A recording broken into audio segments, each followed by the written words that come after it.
안녕하세요. 원데이스쿨입니다. 저는 학장 임춘성이고요. 이커머스라는 말 처음 들었을 때 입에 잘 붙지 않았었는데 지금은 누구나 쓰는 비즈니스 용어가 됐습니다. 파생되는 신조어나 신개념 엄청나게 많습니다. 라이브 커머스 아시죠? 그럼 미디어 커머스는요? 오늘 강연을 들으면 이들의 개념뿐 아니라 핵심과 흐름도 확실히 알게 되실 겁니다. 무신사의 신사업을 책임지고 있는 김현수 본부장님을 모시겠습니다. 힘찬 박수로 환영해 주세요.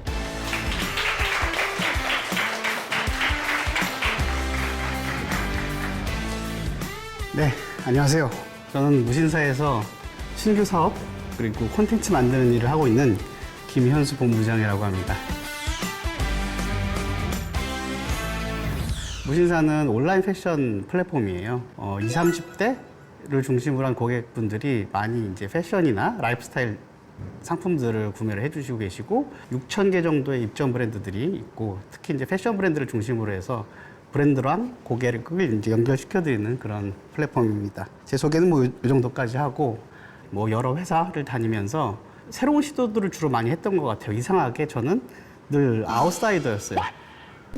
그래서 사람들이 잘 안 하던 신규 사업 같은 것들을 늘 저한테 이제 맡기셨는데 그렇게 하다가 2017년 그 정도쯤에 라이브 커머스를 하게 되고 웹드라마라는 형태가 그 당시만 해도 좀 뭐랄까요 마이너한 장르였거든요. 근데 그거를 이커머스에 도입을 해서 사업화하는 일을 하고 그런 일들을 좀 했습니다. 저는 인간의 어떤 소비를 하는 데 있어서 특히 이커머스 관점에서는 시장에 크게 두 개가 있다고 생각했어요. 하나는 결핍이 이끄는 소비. 다시 말해서 그걸 사지 않으면 사는데 지장이 있는 거예요. 주로 생필품이겠죠. 뭐 생수, 쌀, 구황작물, 얼어 죽지 않기 위해서 입어야 되는 옷 이런 것들. 그 다음에 한쪽은 욕망이 이끄는 소비가 있다고 생각했어요. 그래서 이것은 사지 않아도 사는데 전혀 지장이 없으나 나는 그걸 꼭 사야만 하는 그런 것들이죠. 주로 이런 것들은 욕망과 심리를 충족시키려는 소비예요. 그러니까 결핍 혹은 문제를 발생시키는 것들을 해결하려는 게 아니고 내 욕망을 잠재우거나 이 욕망을 해소하면서 느끼려는 즐거움. 다시 말해서 콩글리시라고 하죠. 그냥 제 멋대로 영어 이름을 붙여서 하나는 라이프 매니징이라고 이름을 짓고 하나는 라이프 스타일링 영역이라고 이름을 지었어요.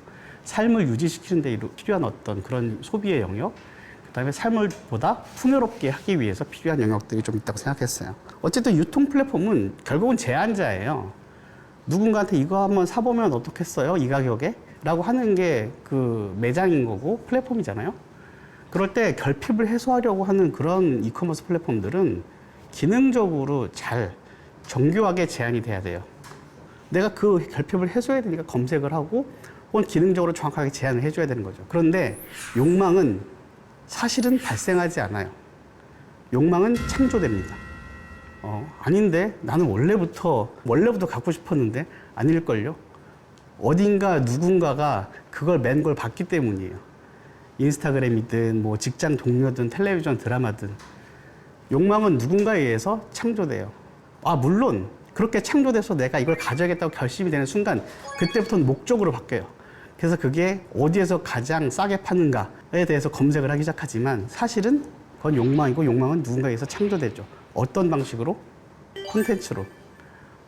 라이프 스타일링, 내 삶을 풍요롭게 하는 욕망이 이끄는 쇼핑은 누군가에 의해서 창조되는 것이고 그것은 주로 콘텐츠의 형태로 창조되는구나 라고 저는 생각을 했고 시장을 이렇게 구분을 했어요. 그래서 나는 라이프 스타일링의 영역에서 콘텐츠를 가지고 사람들한테 상품을 제안하는 그런 이커머스 유통 방식을 하고 싶어 라고 업의 본질을 정하면서 제가 하고 싶은 일을 정했어요.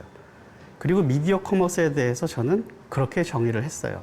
미디어 커머스라는 말은 영어로 검색을 하시면 안 나와요. 왜냐하면 콩글리시이기 때문인 것 같아요. 제가 미디어 커머스라는 말을 처음 접하게 된 거는 2009년, 10년 그 정도에 CJ라는 회사에서 일을 할 때였어요. 그 회사는 이제 콘텐츠랑 미디어가 굉장히 강한 회사였으니까 그런 걸 기반으로 해서 이커머스에 연결시키는 사업을 해보자라고 했는데 그래서 이제 선배들한테 그래서 미디어 커머스가 뭐래요? 그러면 있어 그런 거. 딱 보면 몰라? 이런 분위기 있잖아요. 저는 제가 뭔가 규정하지 않으면 그 일을 명확하게 할 수 없는 이상한 병에 걸려서 그걸 규정하려고 매우 애썼던 것 같아요. 또 업의 본질을 규정을 하려고 하다 보니 그 다음에 콘텐츠라는 게 뭔지에 대해서 규정을 해야 했었어요. 예를 들면 연예기획사 혹은 뭐 무슨 텔레비전 방송국, OTT 이런 곳에서 나오는 콘텐츠랑 제가 아까 말씀드렸던 미디어 커머스라고 하는 그런 이커머스에서 뭔가 고객에게 제안을 하려고 라이프 스타일링 영역에서 욕망을 충족시켜 주려고 활용하는 콘텐츠는 그 정의나 규정이 달라야 될 거라고 생각했어요. 제가 이 콘텐츠에 대한 고민을 했었던 거는 고객에게 콘텐츠를 활용해서 라고 했는데 어느 순간 그럼 고객은 어떻게 규정해야 되지? 라고까지 갔어요. 근데 제가 이제 한자 실력이 뛰어나지는 않아서 고객의 객자가 손님 객자라는 건 알았는데 고자가 무슨 고자인지 한 번도 생각해 본 적이 없더라고요. 그래서 또 포탈에 사전을 뒤져봤어요. 그랬더니 그 고자는 돌아볼 고자였어요. 그러니까 예를 들면 우리가 이렇게 가게를 지나가는데 그냥 쓱 지나갈 수도 있지만 한번 돌아보잖아요. 요즘 시대에는 어떻게 표현될까요, 이게? 여러분들이 모바일에서 앱을 막 스크롤다운 하죠? 이러다가 갑자기 딱 멈출 때가 있어요.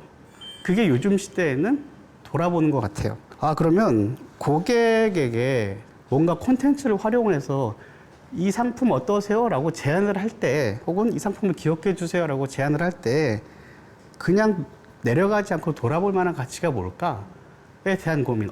콘텐츠는 어떤 요소가 있어야 그런 식이 되지? 에 대한 고민을 또 혼자 하면서 또 규정을 하게 됐어요. 저는 콘텐츠를 만든 입장에서 모바일이 단두대 같다는 느낌이 들어요. 여러 가지 용어들이 있는데 텔레비전은 카우치 미디어라고도 하고 린백 모델이라고도 해요. 좀 뒤로 젖혀서 보는.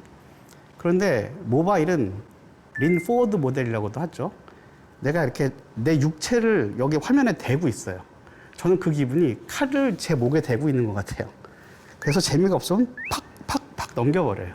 훨씬 더 짧고, 예를 들면 영상이다 하게 되면 3초 이내에 나를 3초가 뭐예요? 1초도 안 걸리지 않나요? 냉정한 매체에서 콘텐츠를 할 때 이 상황에서 고객이 돌아볼 만한 가치가 무엇인가, 어떤 요소를 갖추고 있으면 돌아볼까에 대해서 고민을 제가 시작했고, 이 커머스 형태에서의 필요한 콘텐츠 요소를 저는 3가지로 규정을 했어요. 그게 재미, 도움, 발견. 혹시 이제 그런 문구 보신 적 있으세요? 성경에 나온 문구인데 워낙 유명해서 꼭 교회를 다니지 않는 분들도 알고 있는 믿음, 소망, 사랑 중에서 제일은 사랑이라.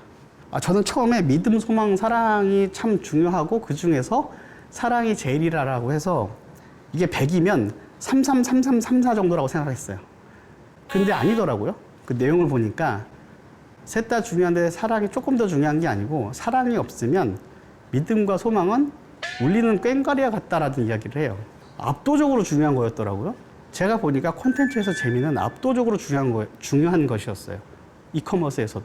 여기서 재미는 웃기고 뭐 이렇게 뭐 병 마시고 반전이 꼭 그런 게 아니더라도 진지한 다큐멘터리 같은 이커머스 콘텐츠에도 상관없어요.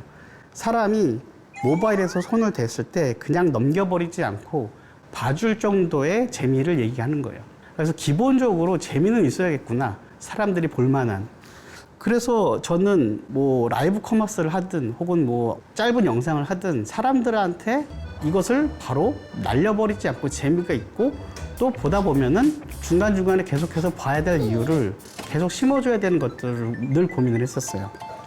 그 다음에 도움이라는 요소는 사실은 되게 이커머스의 콘텐츠뿐만이 아니고 예전부터 유통업에서 뭔가 콘텐츠를 활용할 때는 이 부분이 늘 들어갔었어요. 보통 꿀팁이라고 하죠.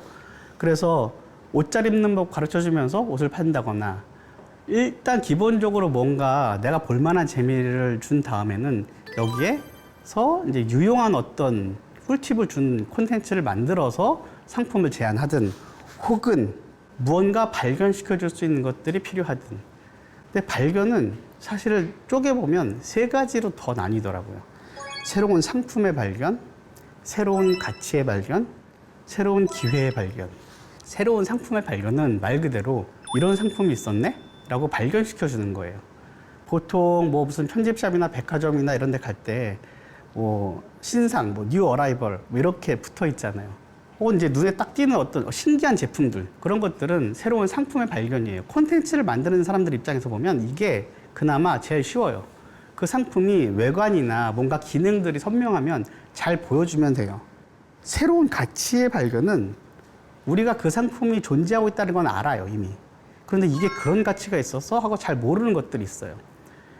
정말 드라이하게 재무제표적인 표현을 하자면 영업이익은 새로운 가치를 발견시켜 줄 때 더 많이 나와요. 기능적으로만 하는 것보다 어떤 가치가 있냐, 어떤 헤리티지가 있냐, 어떤 스토리가 있냐, 어떤 내막이 있냐. 너 이거 누가 만든 건지 알아? 혹은 뭐 유럽의 어떤 장인이 만들었어. 대체로 명품들은 그렇고 모든 브랜드들은 웬만하면 헤리티지를 가지고 가고 싶죠. 그래서 똑같은 신발이나 가방을 외양의 차이가 없지만 로고 하나로도 갑자기 가격이 10배, 20배의 차이가 나는 것은 그것이 어떤 가치를 갖느냐에 대해서 잘 발견시켜 주기 때문이에요. 세 번째는 새로운 기회의 발견을 일으켜주는 그런 이커머스의 콘텐츠들이 있는데 당신은 이걸 지금 사야 돼요 라고 기회를 발견시켜 주게끔 하는 그런 형태의 콘텐츠예요. 근데 이건 사실은 기회는 발견되지 않아요. 기회는 만들어지는 건데 강제 발견이죠. 발견했다고 느끼게 하는 거예요. 그래서 이거는 어떤 식으로 느끼게 하냐 하면 제약을 주는 거예요. 대표적인 게 라이브인데 이번 1시간만 몇십 % 세일, 시간에 제약을 준 거죠. 자격에 제한을 주는 것도 있어요. 오늘 수능 봤어. 그러면 수험생한테만 오늘 몇 % 할인. 이런 어떤 조건의 제약으로 말미암아 기회인 것처럼 느끼게 해줘서 어머 이건 지금 사야 돼 라는 인터넷 밈 같은 효과를 발생시키는 거죠. 결국 이 이커머스에서 활용되는 콘텐츠의 3대 요소는 재미, 도움, 발견인데 그 중에서도 발견 쪽으로 더 가야 유통을 하는 플랫폼 입장에서는 더 중요한 무게감을 가져요.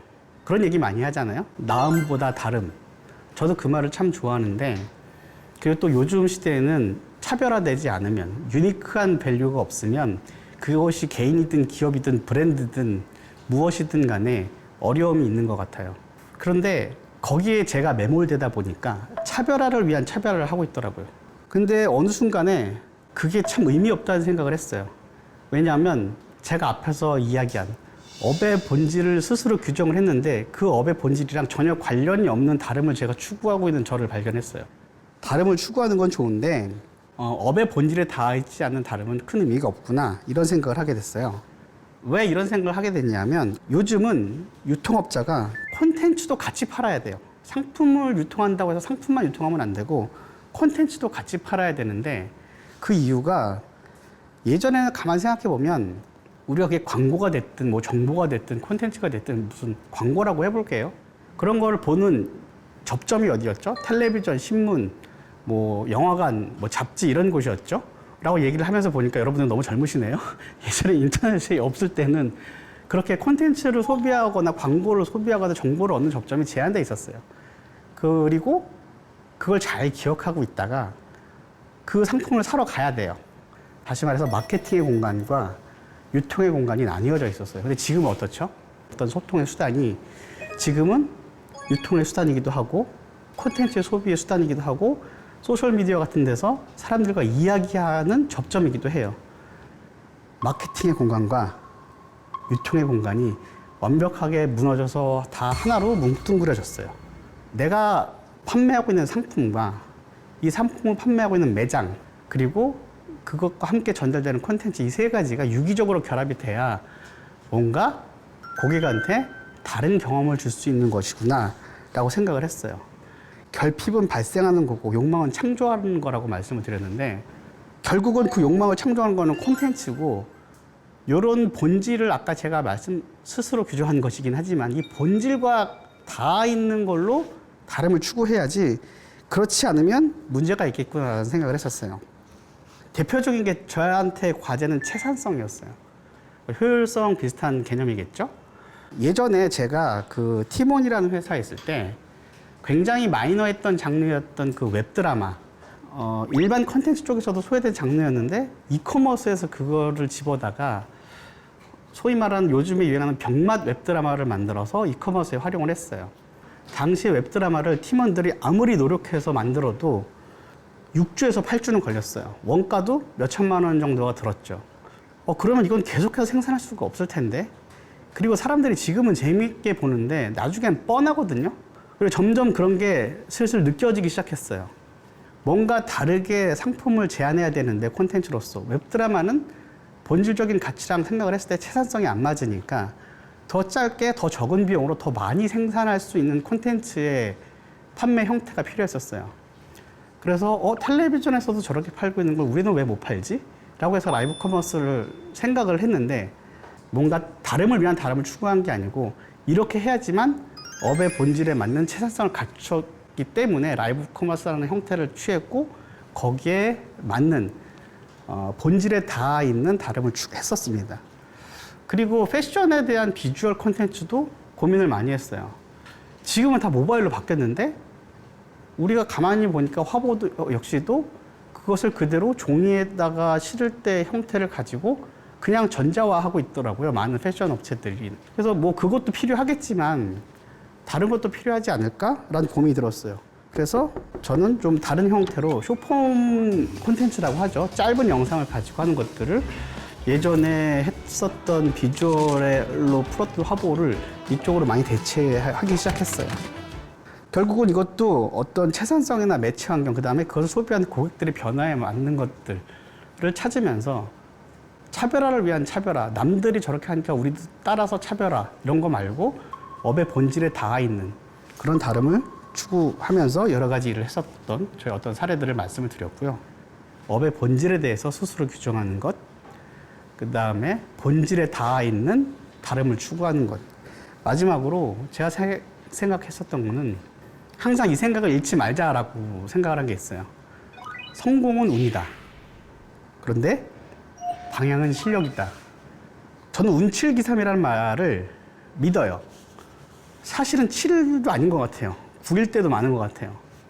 라이브 커머스라는 걸 한국 최초로 뭔가 기획해보기도 하고 뭐 또 좋은 회사에서 이렇게 뭐 임원으로 일도 하고 이러고 있지만 여기서 제가 정말로 실력을 잘 쌓아서 온 것이 얼마나 영향을 끼쳤을까 하게 되면 굉장히 미미하고 다만 제가 잘한 건 있는 것 같아요. 그래서 이렇게 방송국에서 섭외도 받고 여러분들 만나 뵙고 이렇게 이야기를 할 수 있는 거는 다시 말해서 제가 잘한 거는 방향을 그래도 틀지 않았었던 일이었다고 생각해요. 저는 어렸을 때부터 방송국 PD를 하고 싶었거든요. 그것도 이제 드라마 PD.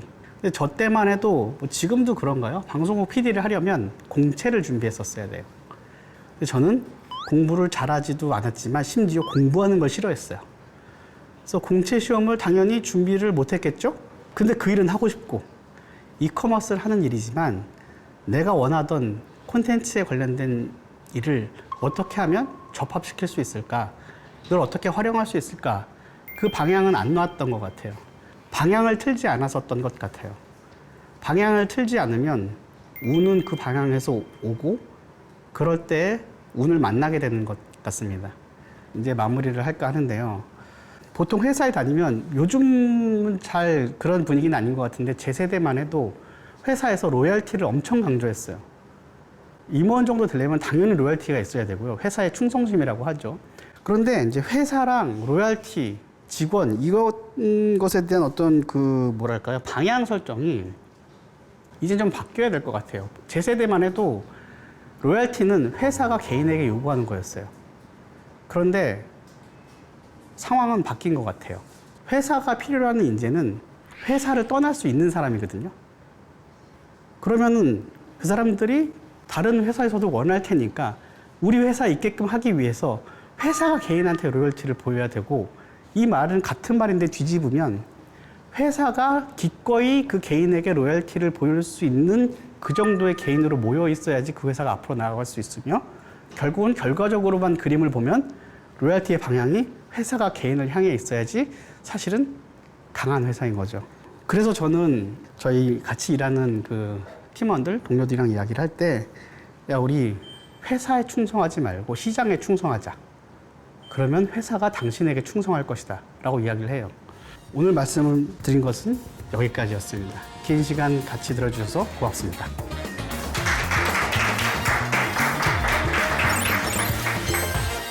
자, 여러분 좋은 강연 잘 들으셨죠? 하지만 또 여러분 마음속에 남는 여러 가지 그 또 의문, 질문, 궁금한 거 이런 것도 풀어드리는 우리 Q&A 시간입니다. 여러분 또 익명 채팅방에 또 많이 글을 올려주시면 되고요. 또 올린 글 가지고 저희가 또 우리 김현수 본부장님한테 여쭤보도록 하겠습니다. 라이브 커머스에서 컨텐츠 요소로 중요하다고 강조하셨던 아까 그 재미 많이 강조하셨잖아요. 제일 중요하다고. 재미 요소는 어떻게 활용하시는지가 궁금합니다. 네, 요 질문이 좋은 질문이면서 어려운 질문이고 폭넓은 질문이기도 한 것 같아요. 그래서 재미는 두 방향으로 저는 봐요. 정말 잘 만드는 웰메이드로 추구하는 재미가 있고 진정성으로 가는 혹은 날 것으로 가는 이 극단의 방향이 재미를 추구하는 저만의 방식이거든요. 전자는 저는 자신이 별로 없더라고요. 그래서 대체로 저는 진정성 혹은 날 것에서 오는 진정성을 주로 해요. 그래서 저희 아까 질문 주셨을 때 라이브 커머스에서라고 이제 말씀 주셨는데 제가 처음에 국내에서 처음으로 라이브 커머스를 했을 때는 라이브 커머스는 생방송이다 보니까 다들 더 긴장하고 엄격했어요. 그리고 진지하고 정해진 대로만 하고. 근데 저는 그냥 진행자나 제작진이나 PD들이나 뭐 출연하시는 분들이 날 것으로 하고 싶은 만큼 하라고 했어요.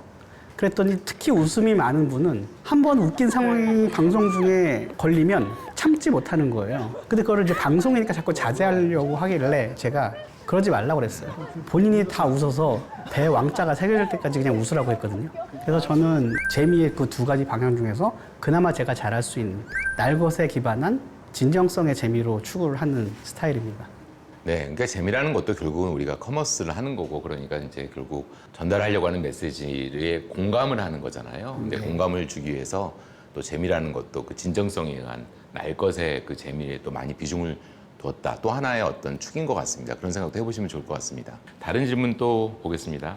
방향을 잡을 때 어떤 판단 기준을 가지고 있어야 올바른 방향으로 나갈 수 있을까요? 아마 이 부분이 감흥이 좀 깊으셨나 봐요. 아까 제가 말씀을 나눌 때 방향은 실력이다라고 했는데 제가 아까 말씀드렸던 방향은 사실은 그 안에 트렌드도 포함되어 있겠습니다만 사실은 삶의 방향이었어요.